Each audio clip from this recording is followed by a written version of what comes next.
ज्ञान का दीजिए।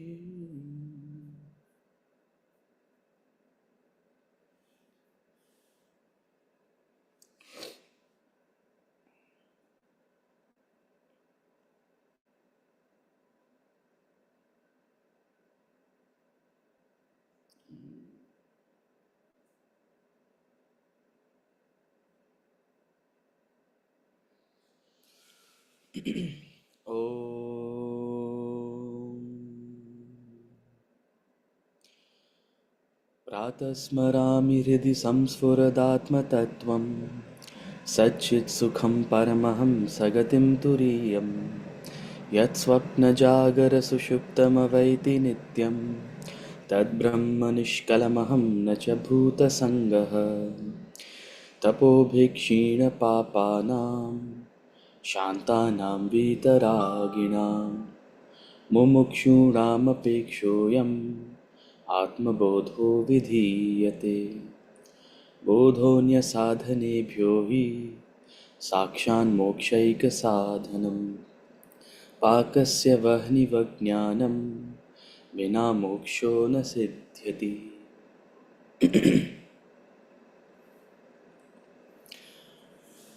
ॐ सहना भवतु सहनौ भुनक्तु सह वीर्यं करवावहै तेजस्विनावधीतमस्तु मा विद्विषावहै। ॐ शान्तिः शान्तिः शान्तिः।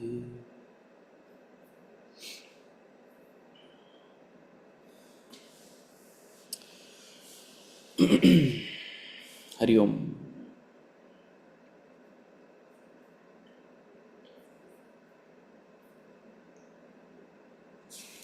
हरि ओम।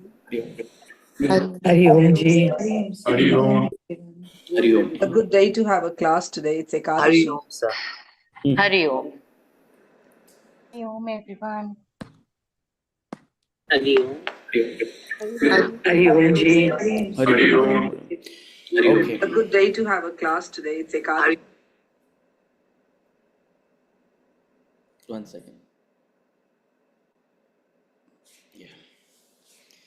The volume was out in the background, so I was hearing two voices. Anyway, okay. We'll start with questions and then we'll take up the next couple of verses. Okay. Let me pull out the questions. We have from chapter 10, verse number 7. He who recognizes the Supreme Being in and through its manifestations, who sees the union of the unmanifest and the manifest, who perceives the play of Brahman in matter, he becomes established in Brahman. Okay. My question is, what do you mean by the play of Brahman in this context, and how does one realize both the Vibhuti and the Yoga as the divine expressions? How does one realize both the manifestation as well as the union as the divine expressions? I'll just quickly go into the text to see what reference Rashmiji is making.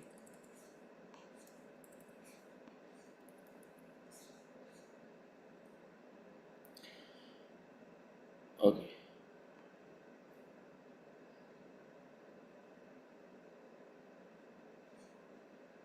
Okay. He who knows in reality the supreme manifestation in my yoga, he becomes established in unshakable union. He who recognizes the supreme, so I'm guessing you're referring to this section. Just he who recognizes becomes established in Brahman, right? This is the portion. So, what does it mean to be? What does it mean for? What do you mean by the play of Brahman in this context? The play of Brahman in this context is, if you read the rest of this paragraph, he's hinting at what he is referring to. Just as upon waking from the dream, the waker understands the relation between his waking and dream states, right? And then he compares Brahman to electricity. He says electricity functioning through electrical appliances produces a variety of expressions. So, what is the play of Brahman in this world? Is like the play of electricity in electrical appliances. That's the comparison he's drawing. So, electricity in an electrical appliances to the perceiver, to one who is perceiving the electrical appliance and its function, it is seeming like the cooler is cooling, the heater is heating, the fan is spinning. So the play of electricity to the perceiver is heating, cooling, spinning, etc., glowing. That's the play of electricity through the electrical appliances. So what is the play of the Brahman, play of Atman through these bodies, through these people, through these things? It is their gunas, their characteristics, their qualities. The guna of the heater is to heat. Electricity simply enlivens it, manifests it, brings it to expression, makes it perceptible. Without electricity, the appliance will be lying there inert, without the capacity to manifest, express, be perceptible. Right? So the play of Brahman is the various manifestations of gunas in all things and beings. That's the Leela. That's the flow of karma. Right? Does electricity have anything to do with the electrical appliance? Does it care whether the heater is heating or the cooler is cooling? That's the philosophical part. That the electricity is beyond the qualities and the characteristics of the electrical appliances. Similarly, Atman, Brahman is gunatita. It's beyond the gunas. Okay. What does it mean to realize both the Vibhuti and yoga as divine expression? This is where things get philosophical. So, again, coming back to the electricity example, seeing both the manifestation, first of all, seeing the heating, the cooling as a wondrous expression, a divine expression, and also tracing back, trying to understand a little bit of the mechanics of it. How is it happening? Oh, electricity is flowing through the appliance, and therefore their combination is creating an expression. Oh, electricity has nothing to do with the appliance per se. Electricity is distinct and different. That reflection, that exploration, understanding the yoga, the union between the two. Right? In chapter 9, verse number 5, he said, my divine yoga. He said, behold my divine yoga through which all of this is manifest. It's Yashoji's favorite verse, which he keeps quoting. Yashoji, you remember which verse I'm talking about? I am not in all beings. These beings are not in me.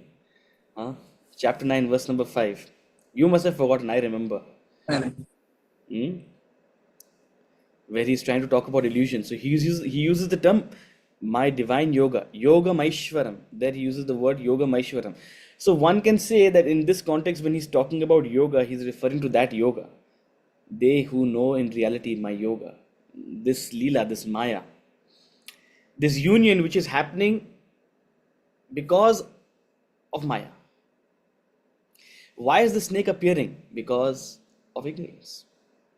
The snake is appearing where the rope is because of ignorance.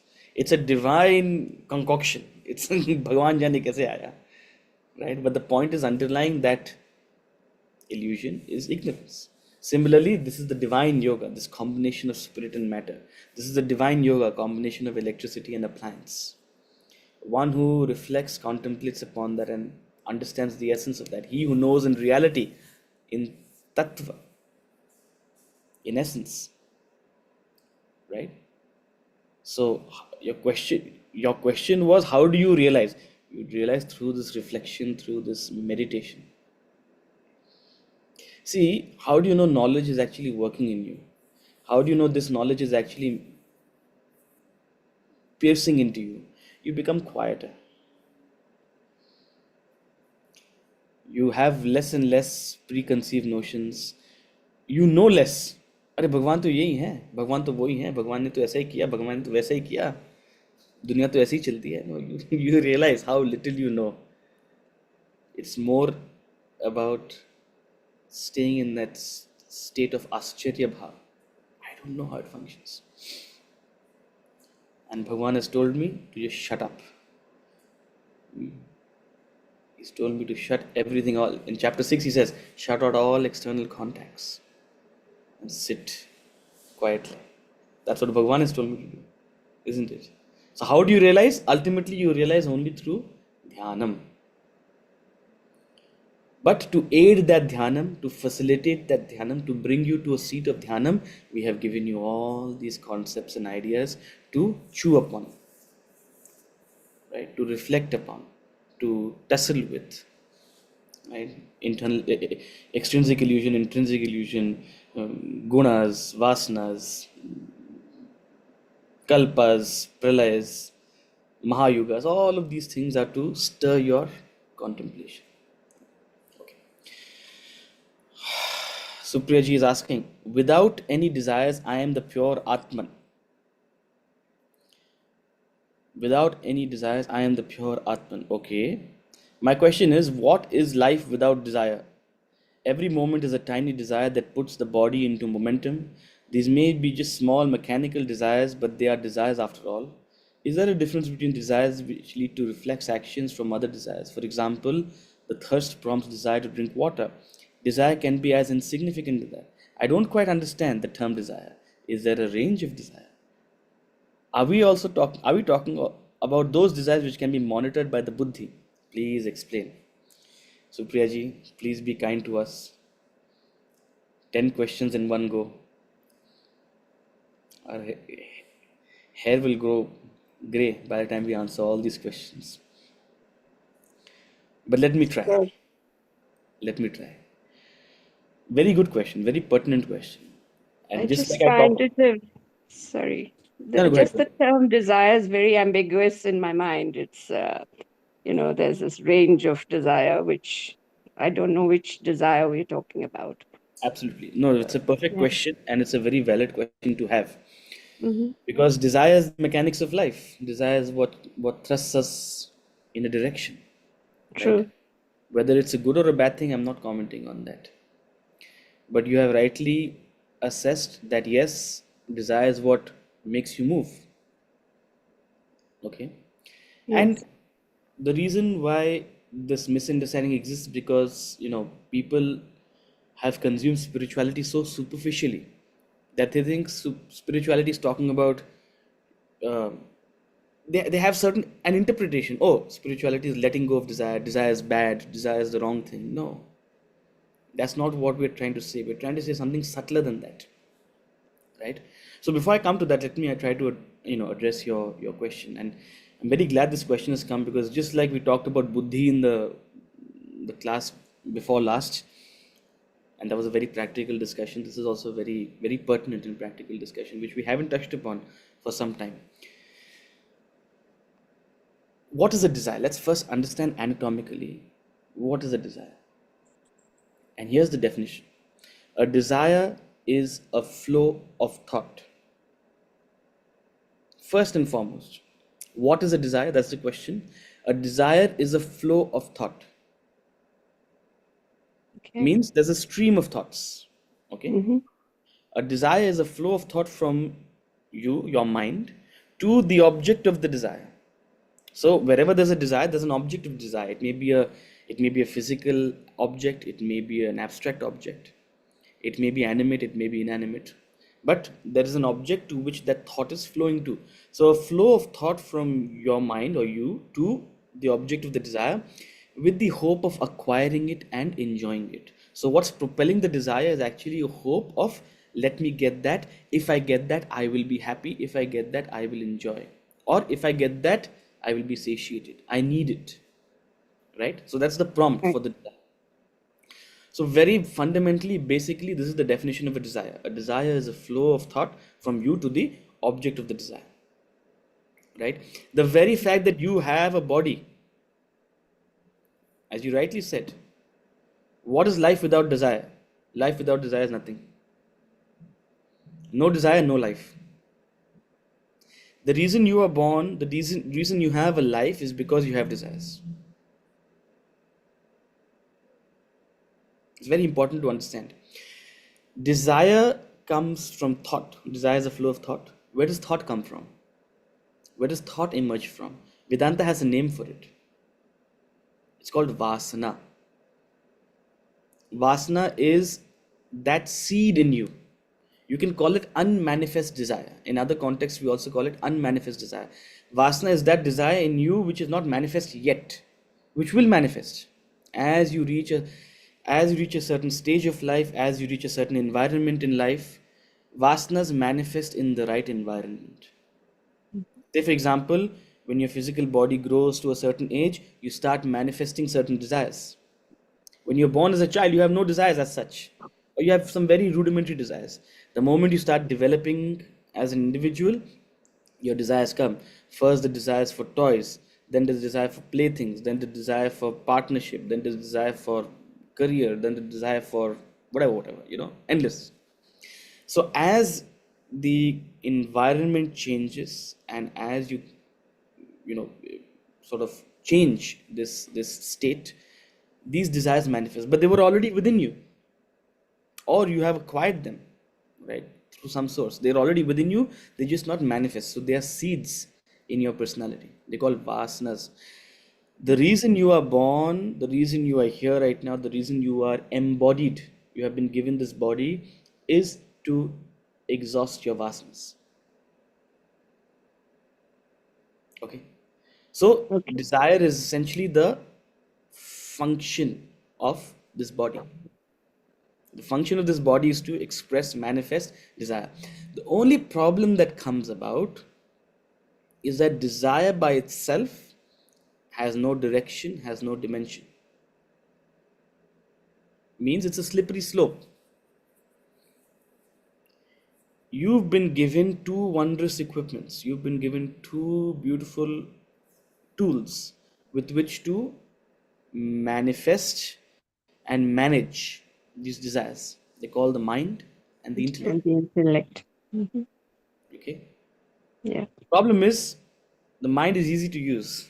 The mind is automatic. The buddhi is what has to be applied. Without the buddhi, simply a mind manifesting desires, in the beginning it may seem innocuous. In the beginning it may seem harmless. But that same desire goes to turn you into a slave. You are a slave. I am a slave of my desires.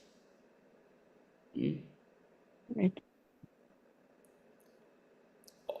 Desires, when uncontrolled, grow into attachment, grow into a dependency, grow into a possessiveness, grow into a greed, grow into a fear, grow into a delusion, grow into an arrogance, grow into an envy. These are all called modifications of desires. And all of these modifications happen because of the absence of a buddhi.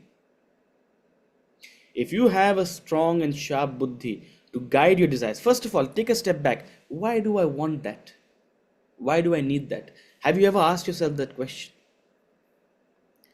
Wanting is not bad, but for yourself, asking and answering that question, why do I need it? What will it add to me? How will it shape my life? Where will it take me? If people can objectively ask themselves that question and answer that questions for themselves, there is no harm in pursuing whatever you want to pursue. You want money, you want name, you want fame, you want whatever you want. Your own buddhi will answer that question to you. Why you want it, why you should get it, what are the consequences of it, what are the drawbacks of it. If you ask yourself those questions and answer them for yourself and are satisfied with the answers your own buddhi gives you, there's no problem with desire. It means it's a well managed, well directed desire. However, we lack the buddhi to ask ourselves those questions. Most of us, our desires are simply acquired through observing others and unknowingly, unquestioningly, simply chasing it. Oh, everybody does this. Everybody has it. I also want it. I remember I enjoyed it. I want it again. This is the way in which we process desire. Yeah. This is the way in which we process desire. And desire uncontrolled, before you even know it, even the thought of a desire can lead to an attachment.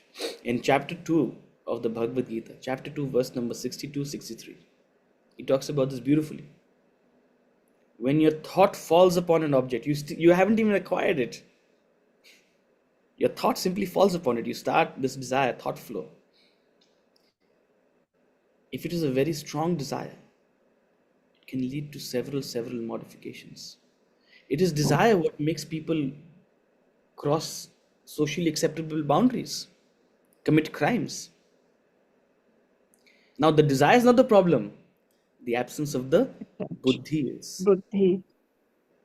right? Yeah. See, you gave the example of drinking water. Sounds like an innocuous desire, right? Now, suppose you're in a flight. Hmm? The flight is descending now, landing. It's Indigo. So they are scarcely giving you water also. You have to beg and plead for water. Now you have a desire for water. The flight is landing. When the flight is landing, nobody is allowed to get up from their seats. Nobody is allowed, no air hostess or host is allowed to come and give you water or whatever. In that moment, if you have an uncontrolled desire, what will you do? You start getting fidgety. You start getting annoyed. You start getting upset. You snap at the person next to you. This happened with me once. I was on a flight back from Turkey, which is why you should never fly Indigo when you go abroad, okay? On a long flight. Any flight longer than 3 hours, don't take Indigo. This is not it's not a hate campaign, please. They didn't give water only in the beginning. I think they've learned now, but this was one of their few earlier flights. They're saying no, first we have to serve people who have pre-ordered. How much does it take to get water? But the innocuous desire for water, if uncontrolled, and if you don't have titiksha, a beautiful quality again mentioned in chapter 2. Titiksha is the capacity to endure a discomfort, capacity to endure the obstruction of your desire. Means what you want, you're not getting it. Just endure it for some time. If you don't have titiksha, something as innocuous as wanting water can upset you, can make you snap. चाय अच्छी नहीं बनी. So little things can actually upset the course of our day if we don't have a buddhi and the values guided by the buddhi to manage desire. We're talking about very simple desires. All your life's problems are because of unregulated, unmanaged desires. Period. And I say it again, desire is not the problem. The desire is not the problem. The absence of a buddhi to regulate, moderate, direct it is the problem. Right? So if you have a buddhi, your buddhi will tell you what to pursue, what not to pursue, what's worth pursuing, what's not worth pursuing. You'll get the answers for yourself. And if you don't have a strong buddhi, have the humility to consult others, to ask others. Yeah. Very often there's no clarity, in making a decision. So Absolutely. yeah.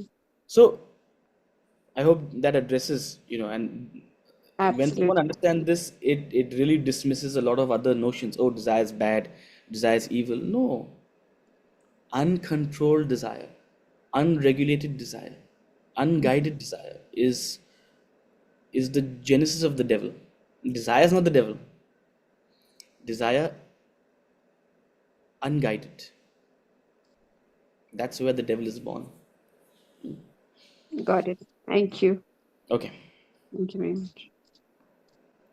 Chapter 10, verse 10. They pursue the spiritual path for meditating with devotion to the Supreme Lord.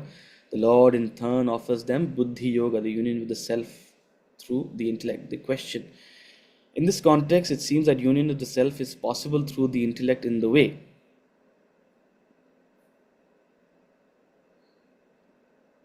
But is such an intellectual awareness of the self possible? We have already said that in the depth of meditation, the buddhi plays that all vital role of keeping the mind on a single thought. If that's the intellect you're talking about, if that sukshma, subtle level of the intellect you're talking about, yes, it is possible. Or rather, it is the best tool you can use. It's the best you can do, right? But we've also said that ultimately in meditation, In that absolute silence, when all thought ceases, the intellect fades away. The intellect, it becomes extinct. And in that absolute silence, the self reveals itself. Right? So the Lord offers them that vision, in a sense. So the union of self is possible through the intellect up till the very, very ultimate stage. The buddhi is what will take you to that very, very ultimate stage. Right? And for all practical purposes, it's as good as the final stage. It's as good as the final stage. Right? It's as good as enlightenment because that's all you can do. After that, it is up to the Lord whether they show up or not. Right? And why do you doubt? Of course, they will show up. They are not like your contractors and your people you work with. They say one time, they come at another time. No, the Lord is very nice. The Lord is very kind. They're waiting for you. In fact, they're waiting. The Lord is waiting for you. You're only not going. The Lord is waiting. When will Rashmi come? When will she bring her intellect to a single pointed concentration? The intellect can only decrease the ego for the self to be revealed, is it not? Yes. The intellect can only bring that mind to a single pointed thought and dissolve it into ultimate silence. That's all it can do. The intellect can simply remove that covering. The sunlight will shine through.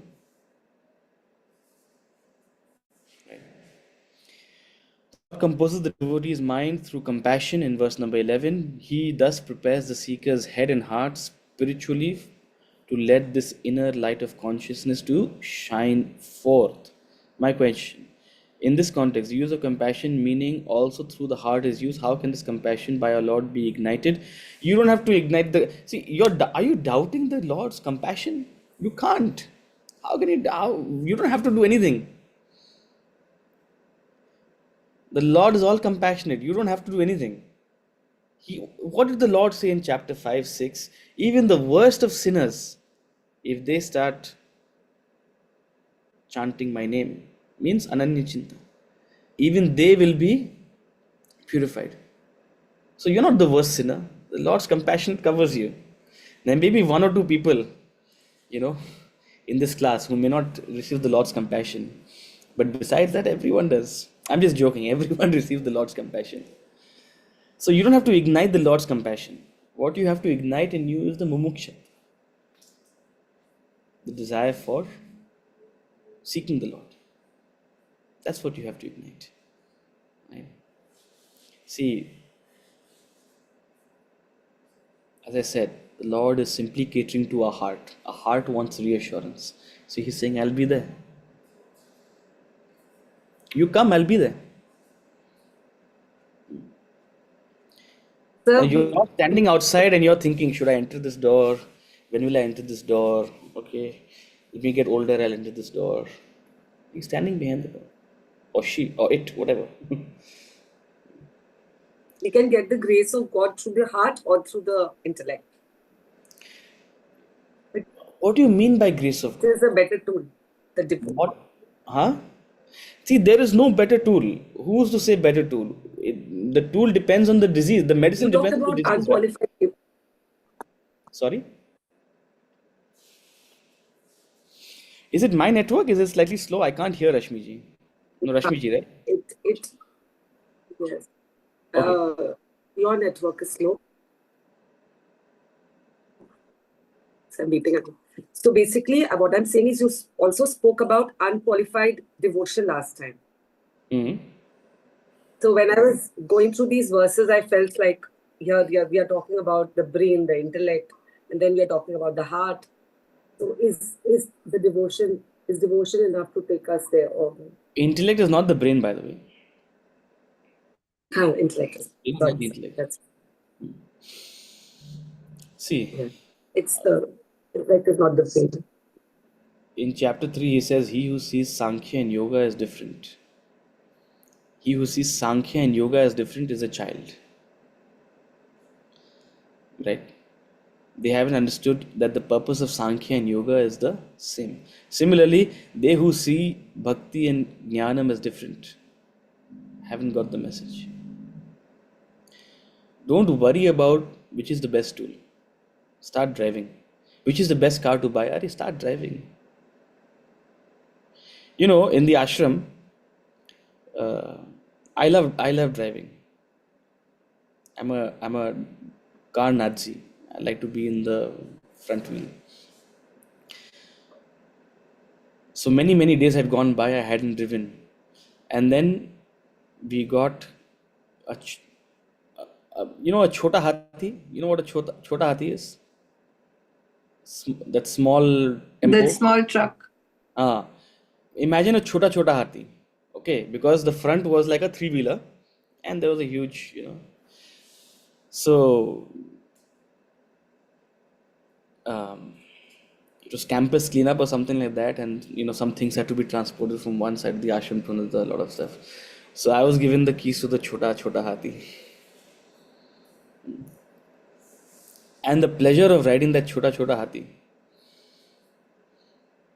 incomparable, incomparable. And we have driven out here Mercedes, Audi, Maserati, everything. But the chota hathi. So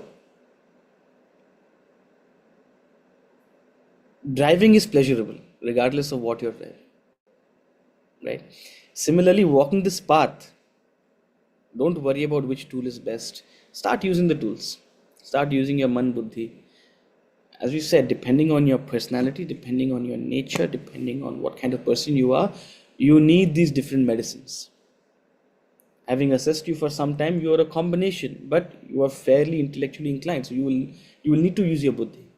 You'll not just be satisfied with, a certain devotional journey. It's not sufficient. That deep devotion which you seek will only happen through, we've said now, knowledge and devotion are two pedals to a wheel. Devotion helps you go deeper in knowledge. Knowledge helps you go deeper in devotion. Deep devotion is only possible through jnanam, and deep knowledge is only possible through bhakti. Right?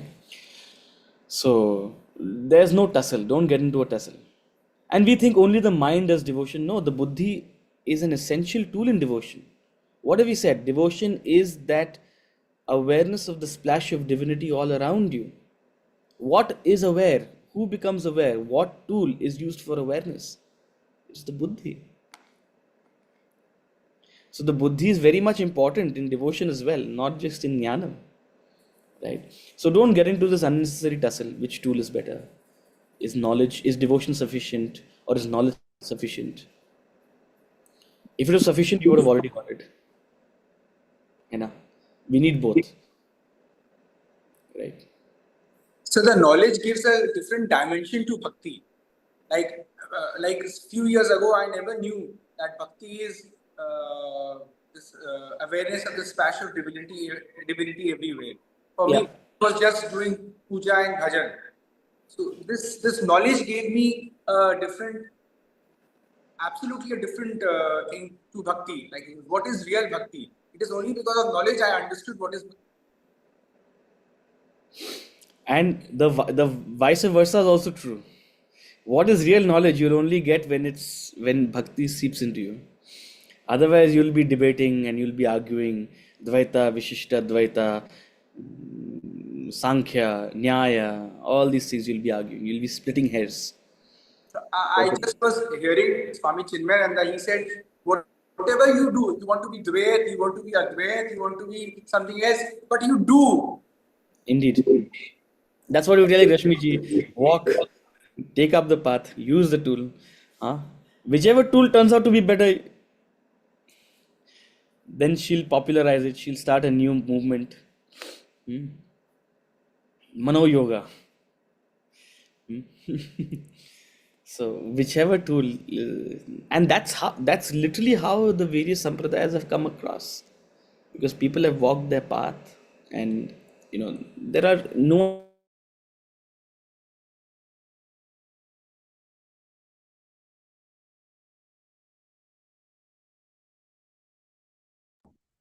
I think we lost him.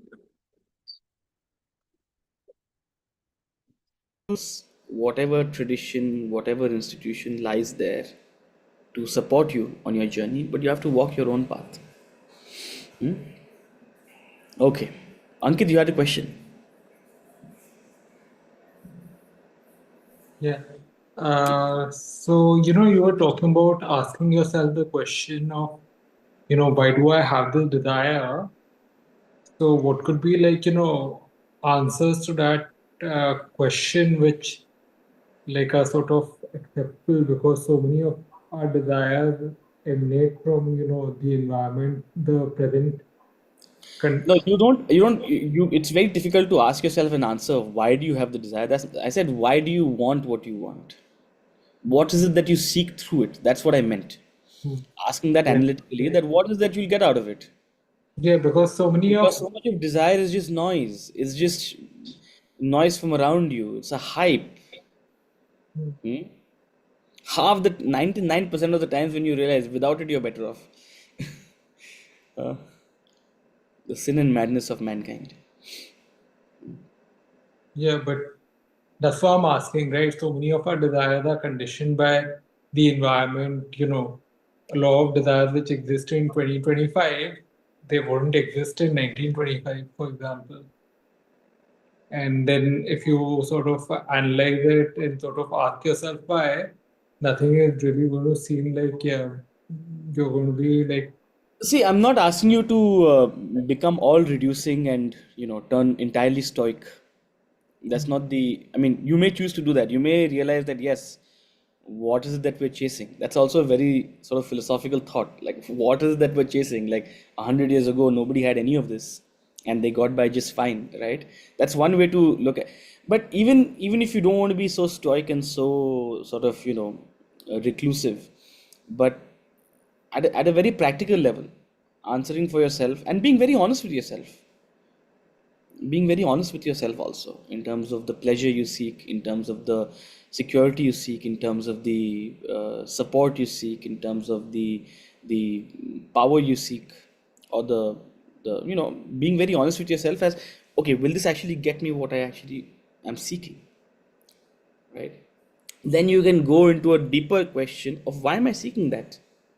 Is that also a conditioned seeking, or is it something I genuinely need, or is it something I need for now? I mean, these are all sort of conversations you have to have with yourself in developing that sort of relative value you place on the desire, because a desire is simply ignited by the value you give it. The more attention you give it, the more power it gains, right? The more value, the more you place it on a pedestal, the more of a sway it has over you. If you bring it down from its pedestal, immediately it will lose power. And simply thinking helps reduce the power of it. You're mounting a challenge. The desire is like a loudspeaker going there. You need me, you need me, you need this, you need this. Simply thinking is like mounting a challenge. Okay, wait, let me review. Do I need it? You may end up choosing that path. You may end up pursuing it, no doubt. But that very act of analyzing, assessing, and then choosing is very different from blindly choosing or simply getting onto the bandwagon. There was one more question, or Archana, you had a question? No. Ritu had a question. Okay, Rituji. Namaste. So, what you just said kind of answers when you're talking about, when there are desires to evaluate, with your buddhi and think about why you want what you want. So, I was just wondering that sometimes, is it not that you have the buddhi right in place? uh, but you don't apply it, or you know the consequences, so your mind overpowers. So is that again, it would one would wonder, then that is not buddhi enough. Absolutely. if that's the No, there's a constant yeah. tussle. It's a constant tussle between mind and intellect. Yeah. And there's a beautiful poem called The Pond. Mm-hmm. And read that poem. It's a very simple poem. It's probably what your child or grandchild will read at some point, but it has a very deep message where it shows that how a strong mind can hold the intellect hostage. You know, you're actually going to be reasoning in circles or simply justifying your mind's desire if it is very strong and the buddhi, the intellect, is not strong enough for independent, unbiased thinking, right? So, yes, it's a constant tussle, and it simply means that your intellect is not strong enough. It may be doing some rudimentary thinking, but still within the periphery and influence of the mind. So a lot of times you have, you know, you already have an answer in mind, and you're simply thinking in ways to justify that answer. You're simply trying to conjure up arguments to justify, okay, what is it that you want? So yes, that is still the buddhi doing some thinking, but is it independent? Is it unbiased? No, right? So yes, there's a constant tussle. Thank you so much. Okay, it's beautiful, no? How all of this Divya Yoga relates to buddhi, relates to mind, relates to your everyday life. It's one and the same. It's not different. Okay, so having heard all of this, Arjuna asks the Lord, please, I understand everything, I believe everything you're saying, but my heart is seeking some more, right? So give me some more elaboration. Show me, tell me how to think about you, right? Give me more elaborate examples of how to think about you. 11, verse number 12 to 18, he's going to be saying these things. Arjuna Uvacha. Arjuna Uvacha Param Brahma Param Dhama Pavitram Paramam Bhavan Purusham Shashvatam Divyam Adidevamajam Vibhum Ahustvam Mrishayas Sarve Devarshirnaradastatha Asito Devalo Vyasaha Swayam Chaiva Bravishi Me. So he says, you are the Supreme Brahman, Param Brahma, Param Dhama, you are the Supreme Abode, you are the Supreme Purifier.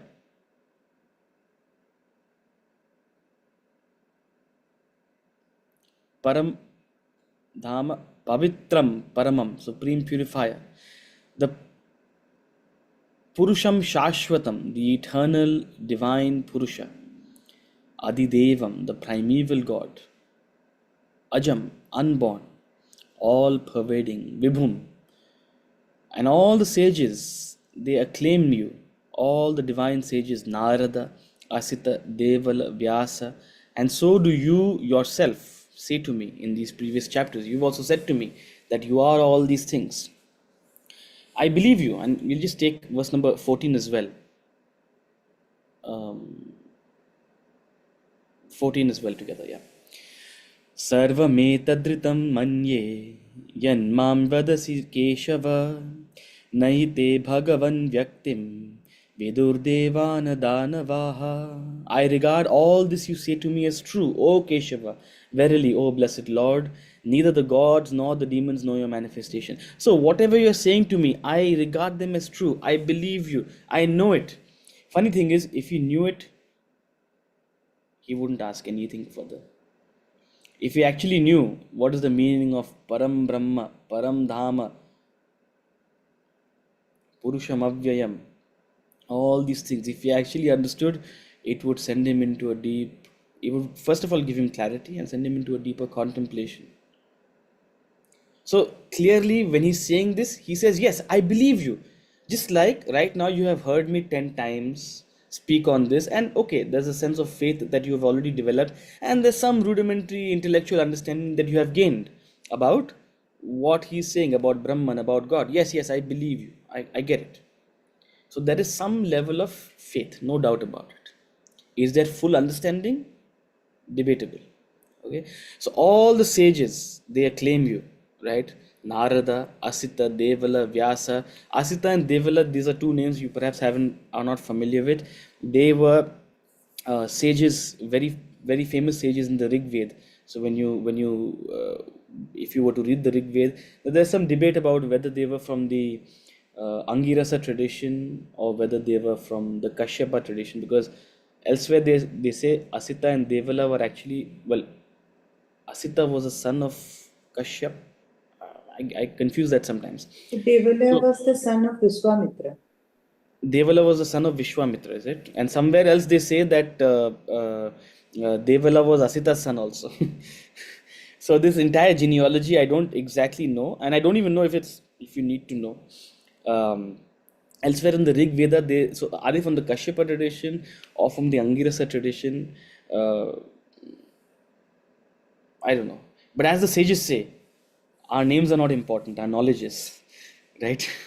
The sages never bothered to give their genealogy or where they came from, right? So it suffices to say that exactly knowing who they were or what their genealogy was is not as important as what they said. And they based on what they said, their sort of enunciations in the Rig Veda, they were regarded as divine sages. So divine sage Narada, Asita, Devala, and we all know, of course, Namostute Vyasa Vishala Buddhe, that glorious Vyasa who has given us this beautiful text, these very words which we've been enriched with, all by the grace of Vyasa, have come to us.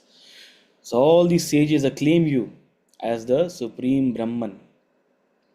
Now, while Arjuna hasn't understood entirely what these things are actually conveying, let us take a moment to actually understand. So these are all indicative definitions to Brahman. First of all, Brahman is supreme, Paramam. It is immaculate. It is greater than anything you can conceive. It is infinite. That's why it's given the idea of supreme. Similarly, that idea of Dham, abode, it's that supporter. It is that substratum upon which everything is supported. It is that infinite ocean upon which the waves rise and fall. It is that screen upon which this entire projection is being played. So this entire world dwells in Brahman. In that sense, it is the Dhama, Nidhama. Elsewhere he says Paramam Nidhanam. Pavitram, supreme purifier. The word purifier is used in the context of vasanas. Vasanas are considered impure, mala. Brahman is nirmala. It is pavitra.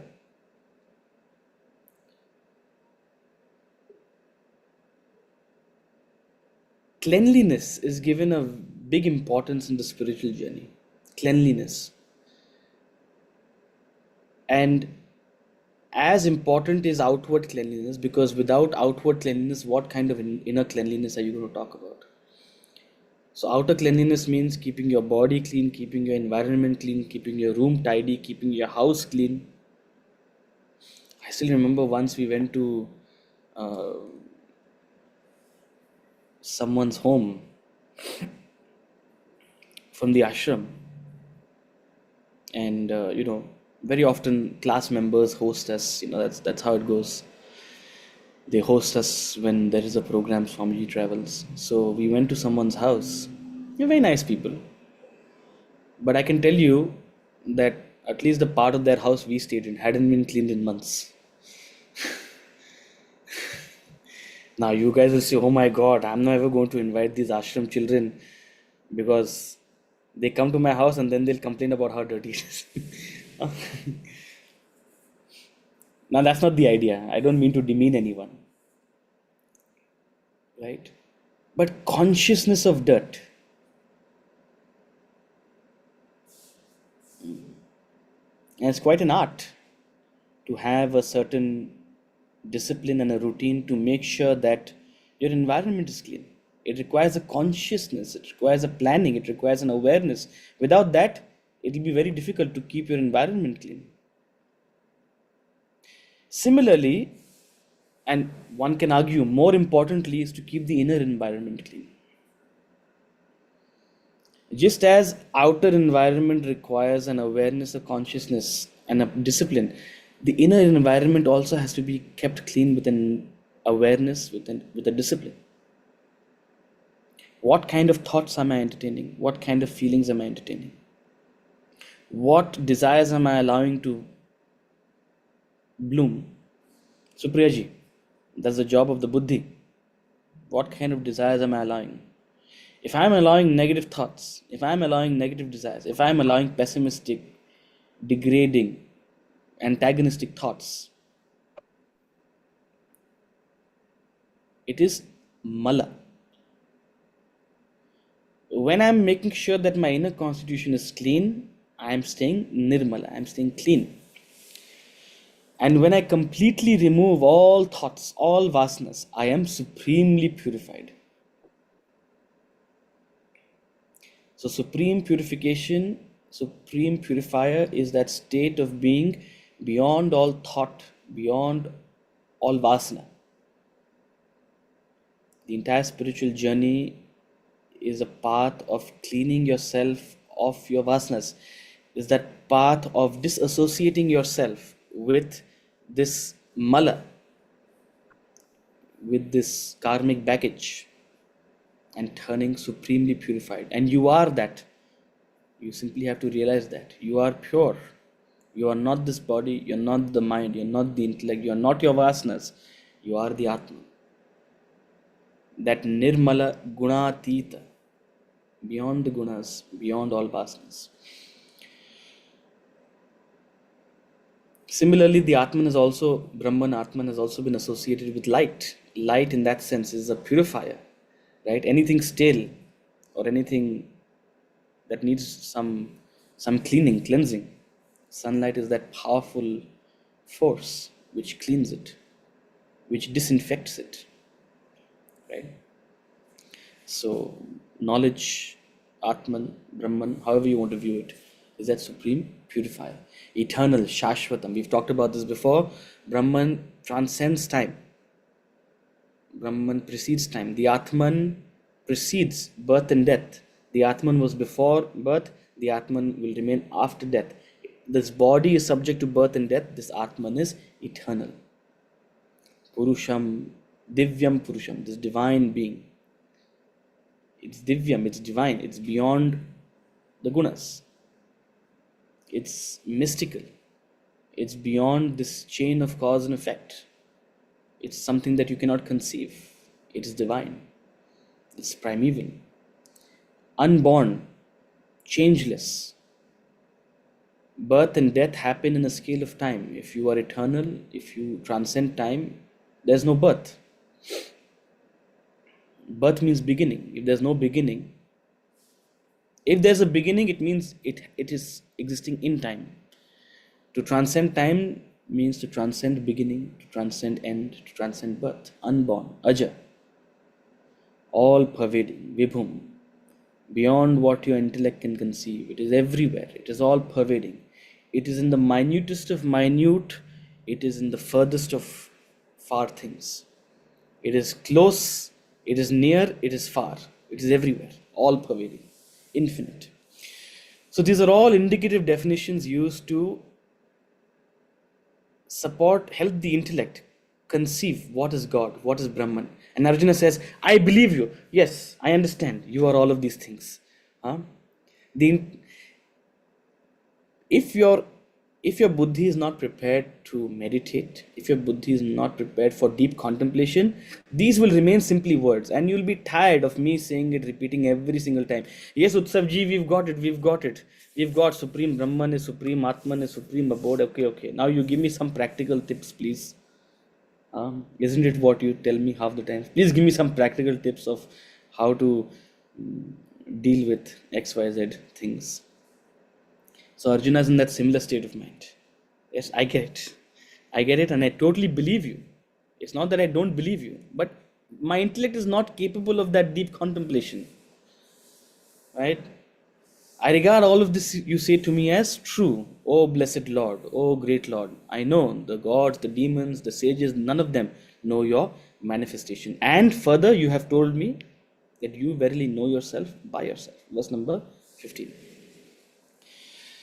स्वयमेवात्मनात्मानं वेत्थत्वं पुरुषोत्तम भूतभावनभूतेश देवदेव जगत्पते. Verily you know yourself by yourself. You yourself know yourself by yourself. O Purusha Uttama, O greatest being, O Uttama Purusha, O source of beings, Bhuta Bhavana, O God of gods, Deva Deva, O ruler of the world, Jagatpate, Jagannivasa, Jagadguru, Deva Deva, Bhuta Bhavana, all beautiful terms that Arjuna uses for the Lord. So there is a devotion, there is a devotion, there is a faith, there is a belief. It's just that the intellect lacks the capacity for that deepest contemplation. So you know yourself by yourself, therefore tell me. हाँ, जो आपने समझाया वो मुझे समझ में नहीं आया, बट आप अब और बताओ मुझे. Please speak to me about your divine glories.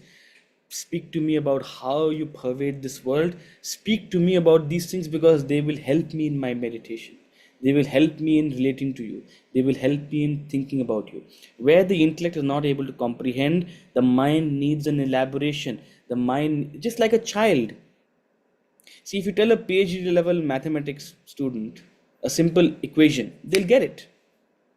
But will a child be able to get it? No. They need examples, they need illustrations, they need diagrams, they need explanations, they need metaphors, they need. See, don't we have it in mathematics? A problem is a simple addition, subtraction, multiplication problem, but we have to dress it up in a story. John bought 5 apples from the store. Mary stole 3 apples. Now we had to bring in idea of John, Mary stealing apples. But is the problem about John and Mary and apples and stealing? No, it's about adding 5 and 3 and minusing 2 or whatever, subtracting 2. It's an addition and subtraction problem. But if I tell you, take 5, add 3, subtract 2, and imagine you're a 3-year-old child, 5-year-old child, you lose your concentration. You'll not be able to hold on to the thought. Suppose I tell you, John went to the market in his bicycle. Immediately, and there's some background music playing. Immediately, there's an engagement. John bought 5 apples, crunchy apples. They were so tasty. Mary came and gave him 2 more. Then David came and stole 3. David the evil. So you bring in all these elements. It makes it engaging. Similarly, the mind needs this engagement. The mind and I don't mean it facetiously. Your mind, my mind, we all need it. That's what bhajans do. That's what kirtan does. That's what hearing the glories of the Lord does. That's what hearing all these Puranic stories do. They bring an association. They bring a closeness. They bring a familiarity. Because your mind, my mind needs it. It's a beautiful technique. दिल है कि मानता नहीं आत्मन ब्रह्मन से. The mind is not satisfied. The mind needs all these glories. So Arjuna says, please speak to me about your glories. Right? We'll take these 3 more verses because the next class we want to start with the glories. Right? So 16, 17 and 18. We'll take it together. वक्तुमर्हस्य शेषेण दिव्याह्यात्मविभूतयः याभिर्भूतिभिर्लोकान् इमांस्त्वं व्याप्य तिष्ठसि कथं विद्यामहं योगिं त्वां सदा परिचिन्तयन् केषु केषु च भावेषु चिन्त्योऽसि भगवन्मया विस्तरेणात्मनो योगं विभूतिं च जनार्दन भूयः कथय तृप्तिर्हि शृण्वतो नास्ति मे मृतम्. So he says you should indeed speak without reserve, as if the Lord is having any reserve, as if the Lord is shy. But Arjuna is saying, khul ke boliye, please speak without reserve of your divine glories. Don't hide anything. I want to know everything. All these glories by which these worlds you pervade and you exist. How may I know you, O yogin, O you mystical being, through constant meditation? What should I meditate upon? Because my mind is not capable of meditating single pointed. My mind is not capable of single pointed thought. So I need further glories. I need something to chant which will also soothe my emotion. In all aspects, how are you to be thought by me? O blessed Lord, O Bhagavan, tell me again in detail, O Janardana, of your yoga and your manifestation. For there is no satiety for me in hearing the nectarine. Only the intellect through its understanding can bring a satiety. Only the intellect through its understanding can bring an end. Otherwise, the mind, the beautiful mind, will constantly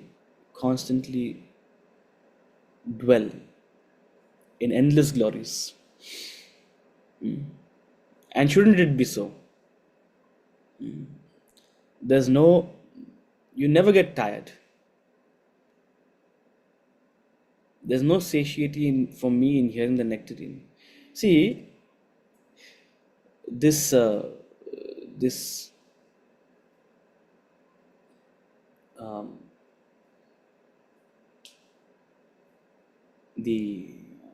the raga that was playing in the beginning of class, I think I must have heard it at least 10,000 times. Okay, maybe that's an exaggeration. At least 2,000 times. Incidentally, it's Ravi Shankar and Philip Glass. Pandit Ravi Shankar and Philip Glass, they had a collaboration back in the day. It's called Prashanti.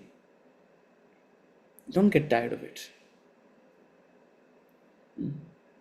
You start a bhajan, Krishna Krishna Mukunda Janardana, Krishna Govinda Narayana Hare. How can you never get tired of singing that. Any time of the day you start the bhajan. Will you ever get tired of singing that?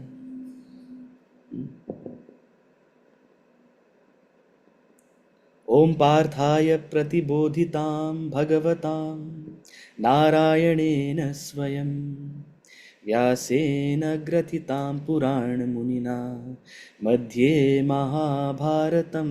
Every time you chant that, there's a little bit of a goosebump. Okay, Bhagavad Gita starting. You never get tired. So Arjuna genuinely means it. There is no satiety for me in hearing the nectarine. Not that it is incomplete in any way. Anything else, anything grosser, you will get tired of. How many times can you hear Dil mein mere hai dard disco? You'll enjoy it for a couple of days. Maybe some nostalgia will kick back. Arey, I love that movie. But 10th time I'll play it. Acha, bahut ho gaya, please. But the subtler the thing, the more pervading and permanent it is. The grosser the thing, the more temporary it is. Of course, you get joy from gross things also, no doubt about it. You get joys from watching a stupid reel, something for you to laugh at, some slapstick comedy. But what is the shelf life of it? Couple of seconds. You can't even watch it a second time.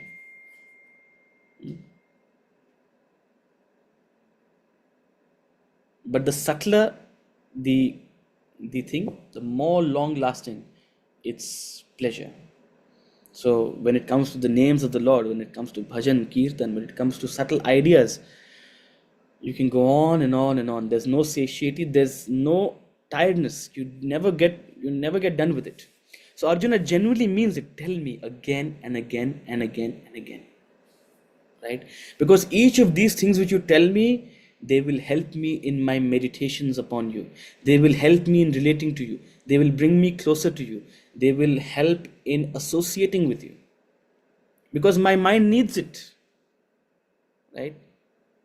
My mind needs it to bring me to a state of contemplation.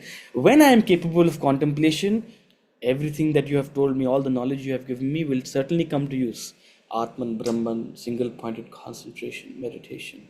absolute silence. All of this will certainly help, but right now my mind craves for some elaboration. So please, O Krishna, tell me about your vibhutis.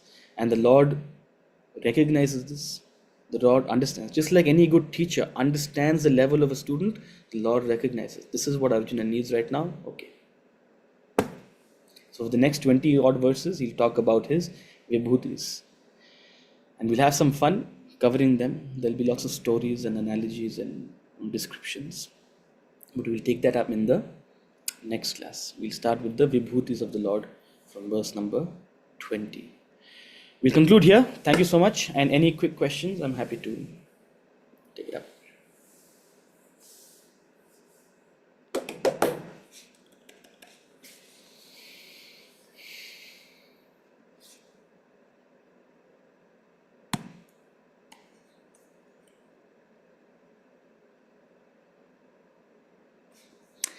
Okay, if no Hari questions. Om, I have a request. Can you please send the bhajan links on the group so that I can listen to it? Yeah, whatever I'm playing that day, I'll send you a link of that Thank you. on the group. Just remind me. Sometimes I forget. Sure. Okay, before we leave,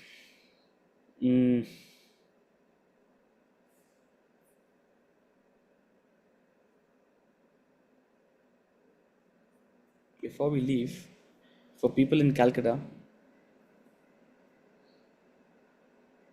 I am. What is this? Why is this in January? Okay. We're in March 2026. So I'm coming to Calcutta.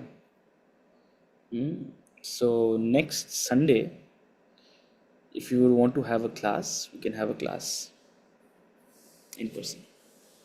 Yeah. 22nd. So next Sunday we can have a class in person.